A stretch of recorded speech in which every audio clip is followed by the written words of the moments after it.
kata ulama bahwa disunahkan baca surat ini kapan aja. Yang pertama, kalau sholatnya 2 rakaat, baik sholat fardu ataupun sholat sunnah. Kalau kita ngerjain sholat 2 rakaat, sunnah baca surat setelah Fatihah. Baik fardu seperti sholat subuh 2 rakaat, baca rakaat pertama habis Fatihah baca surat, setelah rakaat kedua baca Fatihah, setelahnya baca surat. Begitupun sholat sunnah 2 rakaat, apa aja sholat sunnah 2 rakaat. Sholat duha 2 rakaat, baca surat setelah Fatihah. Jadi setiap sholat yang 2 rakaat, baik sunnah ataupun fardu, sunnah baca surat setelah Fatihah. Itu satu. Yang kedua, sholat wajib yang 3 rakaat ke atas dibaca di rakaat pertama dan rakaat kedua. Ya, kalau salat wajibnya, kalau salat wajib 3 rakaat ke atas, 2 lebih dari 2 rakaat, maka dibaca suratnya sunnah setelah Fatihah di rakaat pertama dan di rakaat kedua. Rakaat pertama, rakaat kedua, seperti maghrib, rakaat pertama, rakaat kedua, rakaat ketiga nggak sunnah baca surat. Zuhur, rakaat pertama, rakaat kedua, rakaat ketiga, keempat nggak sunnah baca surat. Dan yang ketiga, seluruh sholat sunnah yang lebih dari 2 rakaat, ya, kalau sholat sunnah 2 rakaat udah sunnah baca Fatihah, baca surat setelah Fatihah. Tapi kalau kita ngerjain sholat sunnah lebih dari 2 rakaat, ente ngerjain sholat sunnah 10 rakaat misalnya, tahajud malam-malam 10 rakaat sekaligus, 1 salam, maka disunnahkan baca surat setelah Fatihah sebelum tasyahud awal. Sebelum tasyahud awal. Kapan mau tasyahud awal?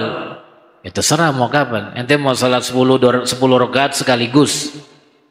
Kalau tasyahud awalnya di rakaat kedua, boleh, silakan kayak salat yang biasa. Maghrib tasyahud awalnya rakaat keberapa? Kedua. Ente sholat sunnah malam-malam tahajud 10 rakaat sekaligus, mau tasyahud awal di rakaat kedua, silakan. Lalu baca suratnya kapan? Ya sebelum tasyahud, rakaat pertama, rakaat kedua tuh. Rakaat ketiga udah nggak baca surat lagi karena udah tasyahud awal. Oh, ane mau tasyahud awal ntar rakaat sebelum terakhir. Rakaat keberapa? 9. Apa rakaat ke-8? Rakaat ke-7, boleh silahkan aja. Tapi sunnah baca surat setelah Fatihahnya sebelum tasyahud. Rakaat pertama, kedua, ketiga, keempat, kelima, keenam, ketujuh. Kalau ke-8 ente tasyahud awal sampai 8 itu ente sunnah baca surat. Tapi rakaat 9-nya, rakaat 10-nya nggak sunnah lagi baca surat karena udah ngerjain tasyahud awal. Itu kalau sunnah yang bilangannya lebih dari 2 rakaat. Kemudian kalau kata ulama kita paling minimal sempurna yang paling minimal, aqallul kamal, sempurna yang paling minimal, yang paling rendah, yaitu kita baca 3 ayat. Paling rendah itu. Sempurna yang paling rendah kita baca surat sebanyak 3 ayat. Tapi lebih afdol lagi surat yang lengkap. Ya, surat yang lengkap lebih afdol lagi. Kalau ente baca Alif Lam Mim Al-Baqarah, Alif Lam Mim dzalikal kitabu la raiba fihi hudal lil muttaqin alladzina yu'minuna bil ghaibi wa yuqimuna ash-shalata mimma razaqnahum yunfiqun. Berapa ayat tuh? 3. Lebih afdal ente baca inna a'tainakal kautsar washolli li rabbika warhar inna syani'aka huwal, karena ini surat lengkap. Yang ini bukan surat lengkap. Asalkan sama-sama ayat, bilangan ayatnya 3 sama 3. Lebih afdal yang lengkap daripada sebagian surat, beberapa ayat dari surat itu tapi enggak lengkap. Kecuali kalau yang ayat yang sebagian suratnya itu ayatnya banyak kan, ente baca lagi sholat itu surat Al-Baqarah 1 juz, surat sendirian, 1 juz, malam-malam tahajud lagi enak itu baca 1 juz surat 1 juz surat Al-Baqarah, dibandingin sama baca misalnya wadduha lengkap dari awal wadduha wal laili idza saja sampai akhir, mana afdal? Baca 1 juz Al-Baqarah itu enggak sampai 1 surat kan, atau 1 surat lengkap wadduha, mana lebih afdal? Kata ulama kita, Syekh Ibn Hajar dan Syekh Romli bilang, kalau Syekh Ibn Hajar bilang kalau banyakkan ayatnya ya, yang sebagian surat itu banyakkan ayatnya dibanding yang 1 surat lengkap, ya lebih afdal yang banyakkan ayatnya dong, banyakkan ayatnya, enggak. Tapi Syekh Romli bilang enggak, tetap aja yang lebih afdal yang lengkap, walaupun ayatnya dikitan. Wadduha dibanding 1 juz surat Al-Baqarah banyakkan jauh-jauh kemana-mana. Al-Baqarah banyak banget, berkali lipat wadduha. Tapi kata Syekh Romli wadduha lebih afdal karena dilengkap dari awal sampai akhir. Syekh Romli bilang, Syekh Ibn Hajar bilang enggak, itu dong yang banyakkan yang lebih afdal. Ya begitu, ulama ada pendapat masing-masing. Ente mau ikutin yang mana aja boleh. Ya. Nah, itu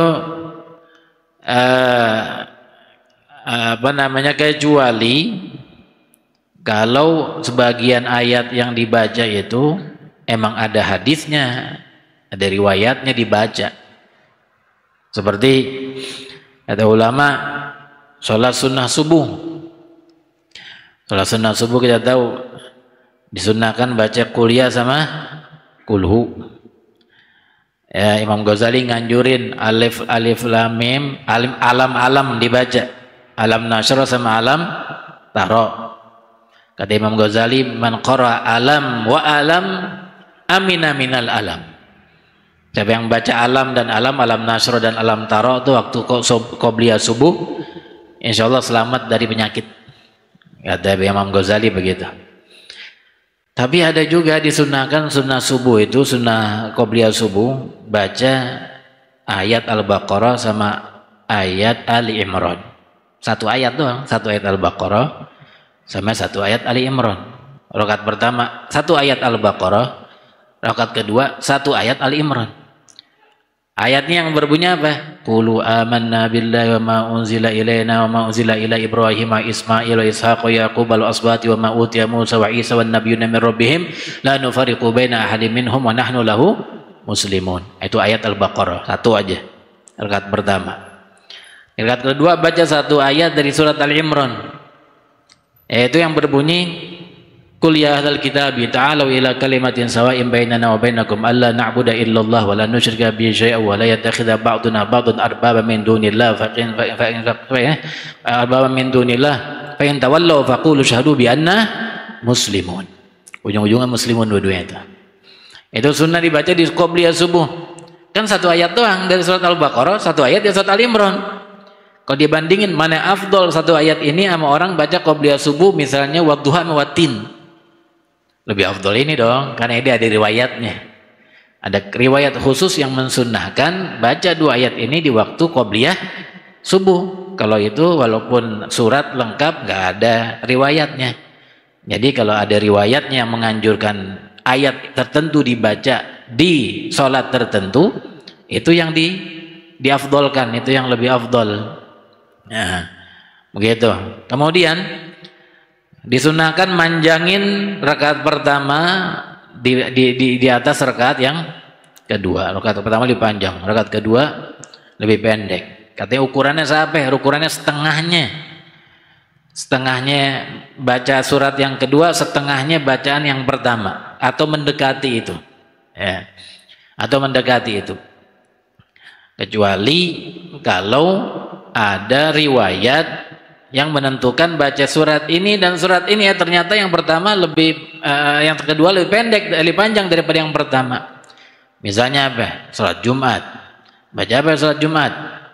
Sunnah baca Sabihit rakaat pertama, yang kedua baca Hal Ataka Al-Ghasyiyah tuh. Mana panjangan Sabihit sama Hal Ataka? Hal Ataka panjangan. Loh kok ini panjangan yang kedua, kan disuruh panjangan yang pertama. Ada riwayatnya, Bang. Ada riwayatnya. Ada riwayatnya yang didahulukan, yang ada riwayatnya, walaupun yang kedua lebih panjang daripada yang pertama. Ya. Lalu kalau tertib lebih afdol dari apa? Misalnya Ar-Ra'aita rakaat pertama, kedua baca Inna A'thaina. Baik. Sekarang kalau kita tertibin, yang kedua jadi panjangan. Udah terlanjur rakaat pertama baca kulhu. Qul huwallahu ahad, Allahu samad. Rakaat pertama baru ingat, oh iya. Rakaat kedua apa habis kulhu? Qul a'udzu birabbin nas. Panjangan mana mau kulhu? Ya birabbin nas panjangan. Panjangan qul a'udzu birabbin nas. Ini baca qul a'udzu birabbin nas tapi panjangan. Kalau kita mau baca yang pendek kan lebih pendek dari kulhu apaan? Inna A'thaina, tapi naik ke belakang, mundur. Baca yang mana nih? Nah, ini ulama jadi beda pendapat. Ada yang bilang tertib diutamakan. Jadi walaupun yang qul a'udzu birabbin nas panjangan, baca qul bin nas setelah kulhu. Ada yang bilang enggak dong, kita harus mendahulukan sunnahkan yang rakaat pertama lebih panjang daripada rakaat kedua. Jadi baca inna. Masing-masing ulama, tapi ada jalan tengahnya kata ulama yang lain. Apa jalan tengahnya? Baca qul a'udzu birabbin nas setengah aja. Jadi lebih pendek dari kulhu. Nah, udah pendek setengah nih. Begitu kata ulama gitu. Ada yang ngambil jalan tengah. Baca kulhu lengkapin. Baca qul a'udzu birabbin nas di rakaat kedua setengah. Qul a'udzu birabbin nas, malikin nas, ilahin nas, min syarril waswasil khannas. Allahu akbar. Walaupun nanggung begitu. Ya. Itu yang terkait dengan sunnah hayat. Semoga Allah Ta'ala berikan kita ilmu yang bermanfaat. Amin ya rabbal alamin. Fatihah. Shiratal ladzina an'amta 'alaihim ghairil maghdubi 'alaihim waladdallin. Amin. Kita lanjut.